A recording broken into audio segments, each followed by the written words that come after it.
Hello, yogi drama me su yau si dai. Alo me takin Yesu nama ne mingla ba lo no kon sa ba de. Dini ma chano ni ne drama me su yau si dai wo thawra phya ye no ko bat do ne atit phan pyan le wi nga tat tai khan ma phit ba de. Drama me su yau si dai ga thawra phya ye no ko bat do ko sa ngat de nalong twin ne so yin thawra phya pi de kaung ji mingla ga tin ne tin ye mi ta su upo ma season ma phit de so da ko Yesu nama nai kaung ji pi de Yesu nama nai chiu swa pyo lo ba de. Amen. Hallelujah. Praise the Lord. Dini ma chano dhamma me su yau si dai wo khun a pe wi nga tat tai khan chin ne aya ga ba le so ro aku di video file ထဲမှာကျွန်တော်ပြထားတဲ့အမျိုးသမီးအကြောင်းဖြစ်ပါတယ်ဒီအမျိုးသမီးကကျော်တို့လျှက်တက်ကြည့်လိုက်မယ်ဆိုရင်တော့တကယ်လူတယောက်လူမျိုးတကယ်အမျိုးသမီးလူအမျိုးသမီးတယောက်လူမျိုးကျွန်တော်တို့ထင်ကောင်းထင်ရတယ်ဒါပေမဲ့သူကလူမဟုတ်ပါဘူးသူကစက်ယုံမှာဖြစ်ပါတယ်နော် robot ဖြစ်ပါတယ်စက်ယုံမှာဖြစ်ပါတယ်သူ့နာမည်ကိုဒီအဲလာလို့နာမည်ပေးထားတယ်သူ့ကိုအခုနော်အာရဘီးယားနိုင်ငံမှာဒီ Prime Minister အဖြစ်ဒါသူ့ကိုအသိအမှတ်ပြုပြီးတော့မှဒီသူတို့ရဲ့လွတ်တော်မှာဒီပထမဦးဆုံးကမ္ဘာပေါ်မှာစက်ရုပ်အမျိုးသမီးဝင်ကြီးချုပ်ဖြစ်လာမယ်ဆိုပြီးတော့မှသူတို့ရဲ့ဒီလွတ်တော်မှာသူတို့တွေဒါမဲပေးဆုံးဖြတ်ကြတယ်ပေါ့နော်ဒါကြောင့်မို့ဒီအောင်ကြည့်ချင်းအားဖြင့်ဒါသူတို့ရဲ့လွတ်တော်မှာအတိုက်ခံနေရှိတယ်လို့လက်ခံတာလည်းရှိတယ်ပေါ့နော်လက်ခံတဲ့သူတွေကလည်းဒါဆက်လုပ်သွားမယ်အတိုက်ခံတွေကလည်းဒါအတိုက်ခံရှိတယ်ဘာပဲဖြစ်ဖြစ်ဒီຢာတွေကပါလဲဆိုတော့တမန်ကျမ်းစာပြည့်စုံဖို့ပဲဖြစ်တယ်သူ့ရဲ့အရှိမတယောက်ရှိခဲ့တယ်အဲ့ဒါကဘာတူလဲဆိုတော့ဆိုဖီယာဖြစ်တယ်ဆိုဖီယာကလည်းသူကလည်းကဘာပေါ်မှာပထမဦးဆုံးလူသားတယောက်လိုမျိုးနော်လူသားတယောက်လိုမျိုးသူ့ကိုအင်တာဗျူးလို့ရတယ်လူသားတယောက်လိုမျိုးသူ့နဲ့မျက်နှာချင်းဆိုင်ပြီးတော့စကားအပြန့်အနှံ့ပြောလို့ရတယ်ပေါ့နော်ဒါကြောင့်မို့သူ့ကိုဒီ Saudi Arabia နိုင်ငံကဒီနိုင်ငံသားအဖြစ်သူ့ကိုသတ်မှတ်ပြီးတော့မှဒီ citizenship လက်မှတ်ပေးတယ်ဆိုတာတွေ့ရတယ်ဒါကြောင့်မို့သူကလည်းအခုသူ့ကိုလည်းဝင်ကြီးချုပ်နေရာမှာပေးဖို့ဝင်ကြီးချုပ်ခန့်အပ်ဖို့နော်အီသီယိုးပီးယားမှာ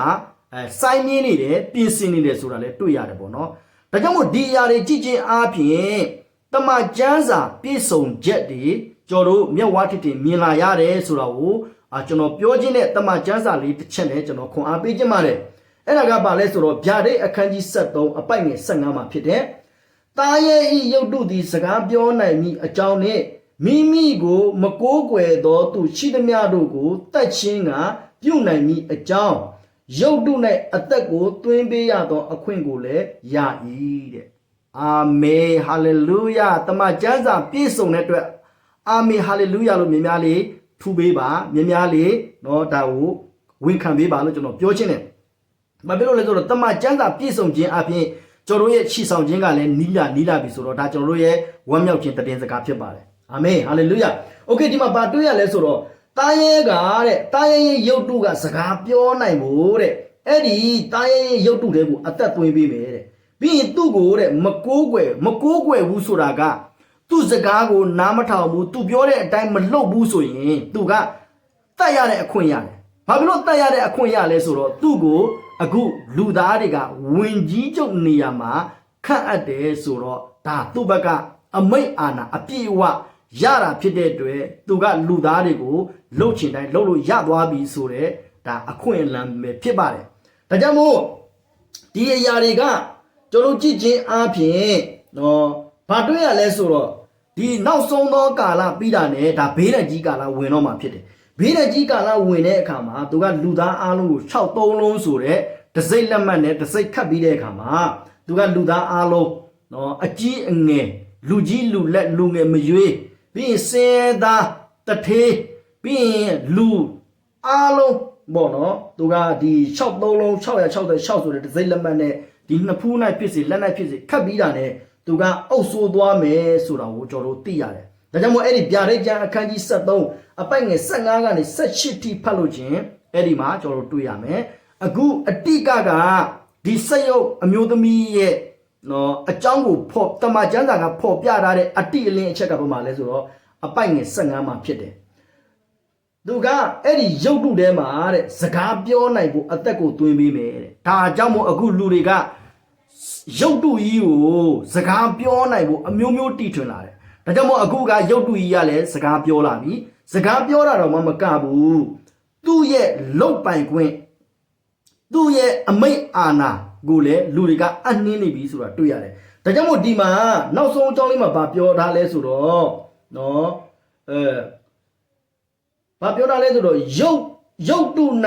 အသက်ကိုသွင်းပေးရတော့အခွင့်ကိုလည်းရ၏တဲ့မိမိကိုအပေါ်အကြောင်းမှာဗာတွေ့ရလဲဆိုတော့မိမိကိုမကိုးကွယ်တော့သူချစ်သည်များတို့ကိုတတ်ရှင်းကပြုတ်နိုင်မိအကြောင်းတဲ့ဒါကြောင့်မို့သူ့ကိုမကိုးကွယ်ဆိုရကအဲ့ဒီရုပ်တုကိုလက်မခံဘူးအဲ့ဒီရုပ်တုရဲ့စကားကိုနားမထောင်ဘူးအဲ့ဒီရုပ်တုရဲ့နော်ခိုင်းသမျှပြောသမျှကိုလက်မခံဘူးဆိုတဲ့လူကိုသူကတပ်ပိုင်ခွင့်ရတယ်သူလှုပ်ချင်တယ်လို့လှုပ်ခွင့်ရတယ်ဘာဖြစ်လို့လဲဆိုတော့အခုသူ့ကိုဒါဝင်ကြီးချုပ်ဆိုတဲ့ယာဒူးကဒါနည်းနည်းတော့ယာဒူးမဟုတ်ဘူးနော်ဒါကြောင့်မို့နိုင်ငံတကာမှာ Prime Minister ဆိုတာကနိုင်ငံတကာကိုပတ်ပြီးတော့မှနော်သူ့ရဲ့ပြည်တွင်းရေးပြဿနာပြီးရင်ပြည်ပပြဿနာအားလုံးကိုသူကယူဆောင်ပြီးတော့မှလှုပ်ရှားနေတဲ့ပုံကိုဖြစ်တယ်အင်မတန်မှအရေးပါအရာရောက်တဲ့ပုံကိုဖြစ်တယ်ပေါ့နော်ဒါကြောင့်မို့အခုဒီ